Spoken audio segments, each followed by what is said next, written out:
السلام عليكم ورحمة الله وبركاته. أكم نجا جرتني ورفتي يا جالته موفي كبجم وأكم جرتن فيا كيسني على مني سأنا من نجاس نجدا وروني بيلا جرتني وروني بيا كيس نجنا جرتني وندي كيسنو بكم جرتني تي نجيني كي يسنا كابو سنين جتشا هارسني فيت نجرا كم سنين الرسول ديكو رجع هدوسي ياريت نجرا إيه سدمتني ورفتي بربدني سنين ليلا har'a kun osii dhufeetin jira isiniin jedha baga nagaa taatanii marti keessanuu isiniin jecha har'a qophii ajaa'ibaa takka qabadhe dhufeetin jira akka isinitti tolu abdiin qaba jechuudha sagantaa addaa wayiitiin qaba akka isin hin dabarre hanga dhumaatti ilaala viidiyoo kana maal yoo jettan keessummaa ajaa'ibaa keessummaa biyya fageenyarraa natti dhufaa jira jechuudha keessummaani kanaaf sagantaa kanaaf jecha waan tokko qoqophaatiin jira jechuudha maal fa'aa qoqophoofti sila maaliin yoo jettan hanga dhumaatti ilaaluu hin dagatina.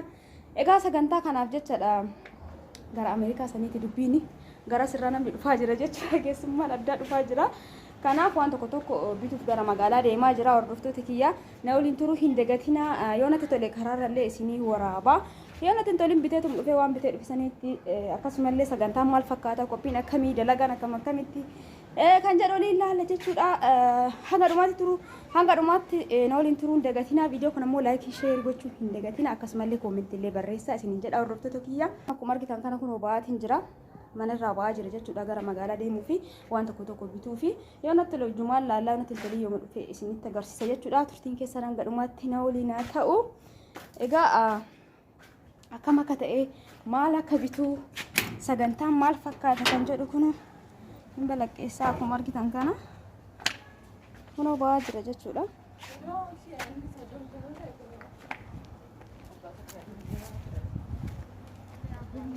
Egaa hordoftoota kiyya akkuma argitan kana kunoo gad ba'ee jira balbala kiyyarra jira haga dhumaatti na waliin turaa isiniin jedha turtii gaarii qabaadha.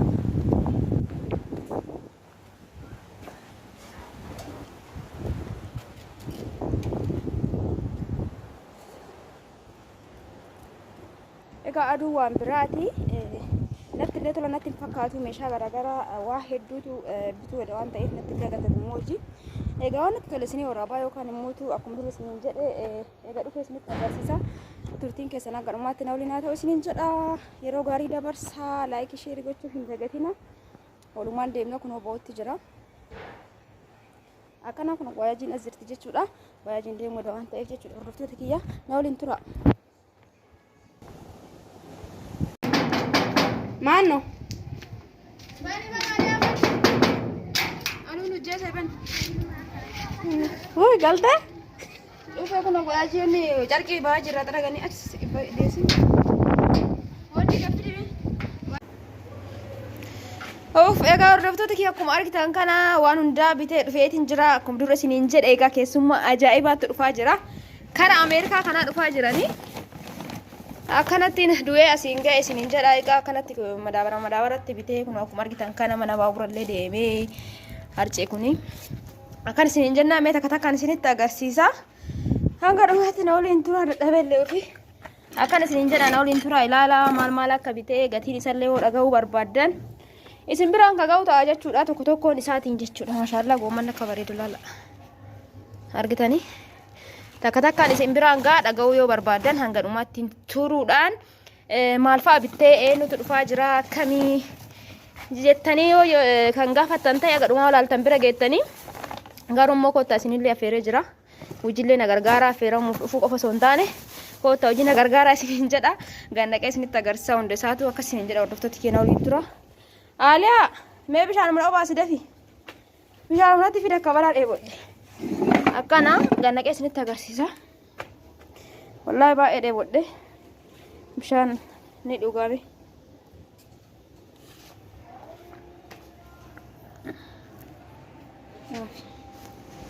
kalla goomana laalaa hin dhedheeratu kana fakkaata goommanni akkinitti dhedheeratu maashaallah tabaarakallaa goommana baadiyyaa dhufuusan fakkaata. Baadiyyaa maa dhufee mala akkan isiniin jedha gatii isaatirraa ka'ee isinitti kan himu ta'e uummanni kuni bismillah bubbeetu yala egaa fuudhe bubbee zamanaa bakka nama darbu kaatee salphaadha kun goommanni kuni qarshii 10 lakkaseetiin jira maashaallah kunis qarshii 10 jechuudha walitti qarshii 20 kan fakkaataa isiniin jenna hordoftoota keenya. Tiyaas nega waan as keessa jiru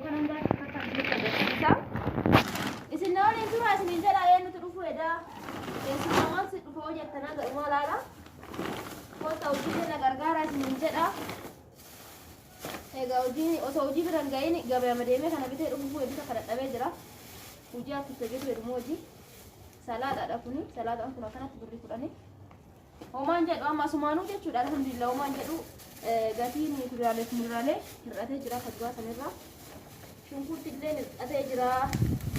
Baay'ee hir'ateera shunkurtiin. Kun qayyisirii akkuma argitan kana qayyisirii kiiloon tokko birrii 30. Timaatiin illee akka duraatiin fi raqasee jira isin jedha hordoftoota kiyya. Yoo bakka baay'ina laxxanii qannasaa naannoo irratti birrii 20 amma yeroo ammaa kana. Garuu bakka baay'ina gabayaa deemtan bakka baay'ina kiiloo 5 yoo kiiloo 5 irraa jalqabee yoo bittan garaagarummaa qarshii 5 jechuudha. Kun amma kiiloon birrii 20 bitame timaatimni jechuudha. Maashaallah bareedaadha. Akkana yeroo tokko bitattanii ka keessa akkana diimatee kana firiijii keessa kaa'uudhaan yeroo dheeraa fayyadamuu dandeettanii kana immoo itti fayyadamtan jechuudha. Mana baradoo keessan uummata akka rakkoo hin qabu bakka huddii sanii haga bittan kiiloo 5 irratti birrii 5 yoo hir'ate birrii 25 kiiloo tokko hin bitan. Kanaafuu akkanatti bakka baay'inaati yoo bittan rakasa homaan jedha alhamdulillah hunduu rakasee jira dhugaa isin jedha. Kiiloon tokko qarshii 20 timaatimni isin jedha. Saansee kana ganna kun hin barbaachisu hundutiidha. Yoo ganna dheedatanii kun qabu ganna dheedatanii akkuma isin jedhu kana shunkurtiin baay'een isaa kun kana fakkaataa kun kiiloo hedduudha. Gatiin isaallee bareedaadha akka duraa sanii miti. Hedduu rakasee jira isin jedha gisee tokko qarshii 60 70 gisee seenillee jira birrii 50 illee gisee seenee jira. Of dadhabe waan magaalaa keessa deemaa oole kana hunda gurguruu hedduu akka dadhabe sanii fi arganaa jiraayyuu. Amma kan bitame sa'aatii ammaa kanatti jechuudha shunkurtiin diimaan kun kiiloon tokko qarshii 15 hedduu rakasee jira jechuudha. Qarshii 70 irraa gara 15 jechuun dhiqqoo caaf inni mudhatee jira jireenyi rakasuu jechuudha. Nu waan rakasu wanti hunduu akkana isiniin jedha wanti isiniin galiin hoo jiraate meera isinii deebi'u shunkurtiin kiiloon tokko qarshii 15. Qayyisiriin kiiloon qarshii 25 hanga 30. Timaatimni kiiloon tokko qarshii 15. Safara irratti deemu safara kee amma suuqa dukkaana safara irratti qarshii 20 garuu gabaarraa qarshii 15 kiiloon jechuudha. Rakasa immoo rakasatiin jira goommanni kun dura birrii 20 ture amma 10 jechuudha. Kana fakkaata kana maantu murraa mallee as keessa waa baay'eetu jira. Isallee isiniin gaha. Ani isinii jedhee akkanatti viidiyoo takka isinitti agarsiisuuf jecha achuma illee affeeramtanii jirtanii qophii kanarraa hin hafinaa. Isiniin jedha. Namni mootu qophii keen dhageenye ani maatii keetii kaara maatii siin taane yoo jettanii mootu maatii taatanii maatii siin boo ta'uudhaan subscribe godhaa like share itti aansa isiniin jenna. Xiqil goomman yookaan raafuu maramaa akkanatti yeroo bittan hin waddane dhiqqoo jireen eega bittan jechuudha. Kun amma kiiloo 5 bakka baay'inaa isa yoo dhaqan kiiloo 5 irraa ka'ee ni jira. Kiiloo 5 akkanatti jechuudha firee meeqame. Akkanatti osoo hin bite jettee qarshii 30 qarshii 25 inni dhiqqaan isaa qarshii 20 jechuudha. Garuu bakka baay'inaa sana yoo akkanatti bitanii kaayaan dhiqqollee turuu baay'ee turuu baatu haga torbaan takka lamaan ture jechuudha. Kanaaf akkanatti kun amma kiiloo 5 firee takka 2 3 4 5 6 firee 6 kiiloo 5 jechuudha. Bakka baay'inaatti bitamee fireen 6 kun osoo birrii 20 nurra jedhanii hedduu maagam birrii 30 jechuudha. Garuu akkanatti yeroo bitamee dhiqqoo hin hir'ata. Egaa hordoftoota kiyya akkana isiniin jedha kana yoo amma walumaa galatti qarshii meeqaan bitti kana haasawaan baay'isni yoo jettan bakka baay'inaatti bitan kana hunda yeroo baay'ee jechuudha. Naannoo irraa bituu hin jaaladhu magaalaallee deemee cadhisee bakkuma argee hin bitu. Magaalaa Adaamaa keessa yoo deemtan bakka makkaafaa yookaan bakka itti qoodan jechuudha. Achi dhaqee bita garuu ka'umsa kiiloo 5 irraa ka'a. Kiiloo 5 gadi waan bita jedhe natti hin gurguran jechuudha. Isaan naggaadeedhaaf gurguranii naggaadeen sun deebitee irraa gurguru irraa tirfii godhattee waan gurgurtu jechuudha. Kanaaf waan jechuun barbaadeetu bakka baay'inaatti waan bitee fi inni firee 6 kun qarshii 120 bite. Osoo akkanaan bite birrii 30 qarshii meeqa qottisitti fakkaata 30 6 ta'u ammallee 60 100 fi 20 lama tirfii jechuudha 30 osoo ta'e. Kanaaf walumaa galatti kiiloo 5 bitee qarshii 120 isiniin jedha. Itti aansee kaarotiidha. Kaarotiin dhiqqoo guddiidha. Wanti kun wal qannasee jira shunkurtiileen akkuma isiniin jedhu hedduu takka qannasu irra dabare kiiloon takka qarshii 15tti deebi'ee kaarotiin garuu dhiqqoo guddiidha. Kiiloon tokko qarshii qarshii 40 kudhan jedhu agartanii maashaallah garuu kaarotiin hedduu bareeda. Kiiloon tokko qarshii 40 jechuudha. Yeroo ammaa tana guyyaa har'aa maal jennaan kana fakkaata. Isaa fi xiqqoo kan mool jedhe qayisirii fi kaarotii kana kan xiqqoo isii wanta kaawwanirraa guddii ta'e jechuudha. Akkana isiniin jenna. Kabiraan mootu qullubbiin adiin jira, dinnichaan jira. Egaa dinnichaan illee xiqqoo isii baay'ee qaaluma garuu xiqqoo isii haga shunkurtii gadi rakkisne isallee kana qeesni agarsiisa rakkoo hin qabu. Kiiloon tokko dinnichaan kiiloon tokko qarshii 26 kana fakkaata. Safara irratti qarshii 30 garuu inni xiqqoo isii waddatee jira yeroo ammaa kanatti jechuudha. Akkana isiniin jedhaa kunoo isin ga'ee jira. Asitti qullubbii adiitti naafee qullubbiin adiin egaa dhukkuboota 12 fi sanii oli akka dawaa ta'e ni beektanii nyaata keessatti illee itti fayyadamu yeroo barattan keessaa hoo dhabdanii nyaanni nyaata namatti hin jedhu nyaata. Kanaaf xiqqoo isiin qaaloftee jirti yookaan inni wuddiidha waan hagammaa isinitti agarsiise keessa jechuudha. Kunoo kiiloon tokko qarshii 160 jechuudha. Qullubbii adiin tun kanneen hundaa keessaa inni xiqqoo isin akkasii jira. Garuu yeroo qaba yeroo qarshii 50 ta'ullee jira. Qarshii 70 keessee ta'u jira. Amma garuu gurgurtillee godhuudha jiitu gogaa garaagarummaa qaba. Ammaan tana ka'an bitu kuni qarshii 160 kiiloon takka. Akkasitti isin as biratti waan xiqqoo na'iin jira. Isallee isinii himaa. Egaa koottaa isinii jedhaa mana siin boose entan wanti martu jira wanti biyya keessa jira. Warri biyya alaa jirtanii immoo biyya alaa fidaa koottaa isin jedha. Kuni buna wayina jala jigee jira keessatti jigee jira ol fuudhuu hin danda'u. Asuma isin hima wanni isa dhoo'ee jira yookaan qo'ee garanatti.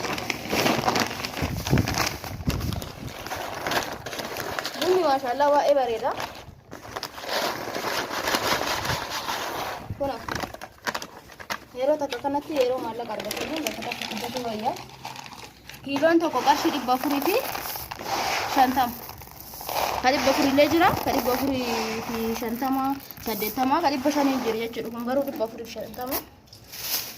Akkana isiniin jenna. Egaa kana hunda isaatu takka takkaan isinii waraabutti jira warri biyya odeeffannoo biyya keessa gatii haala kuduraalee fi muduraalee jettan jechuudha. Kana fakkaataa maashaallah xiqqoo qaqannasee jira wantoonni tokko tokko kaafanillee nu qannasu. Kun immoo misira. Egaa misirri kun ka biyya keessaati ka biyya alaa jedhamuun beekama jechuudha. Ka biyya keessaa kun xiqqoo guddiidha kana fakkaata. Fireen isaa qaqallata. Qarshii 160 jechuudha. Kun immoo qarshii 130. Itti aansee qaaraa. Qaaraan egaa kiiloon birrii 80. Dimaashni birrii 40. Akkas isin jedha. Wanna bitee gara dhuunfaatiin gaatiin jira. Gatii isaa akka dhageeffachaa abdiin qaba.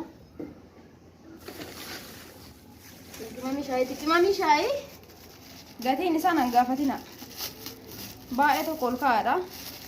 Yoo bakka afurrummaan keessaan dhabamin jechuudha. Tuni amma haqni tun qarshii 40. Haqni tun jechuudha hidhaan tun. Nuusi eessa dhuftee nuusi taate baay'ee dhiqishuudha. Yaa shaayii keessaan dhabamin foolii keessaa dhabamin nuti hin tolu. Sanuma birrii 40 jechuudha tuni. Akkana isiniin jenna hordoftoota keenya viidiyoon keenya kanarraa dhumuuf. Tinjiraa kabiraa mees qabii garan wanti hafe harceedha. Harcee immoo maal isinii maree gatii xaafii yoo barbaaddan. Xaafiin kiiloon takka qarshii 55. Akkasitti hubadhaa isiniin jedha namni gatii xaafii barbaadu dhaga'uu barbaadanillee xaafiin kiiloogiraamni tokko qarshii 55 hanga 50 illee jira garuu bareeda tokko kafa jedhame 55 yeroo ammaa kanatti kana fakkaataa isiniin jedha. Egaa kana isiniin jenna viidiyoon kee kaarraa kana fakkaataa. Viidiyoo kana laayikii sheerii gochuu hin dagatina. Baddan immoo hordoftoonni kee dadachaa isiniin jedha. Egaa viidiyoo itti aanutti qophii wajjin sagantaa wajjin walitti deebina. Hangasittuu seentanii hin bayina hanga dhumaatti ilaalaa.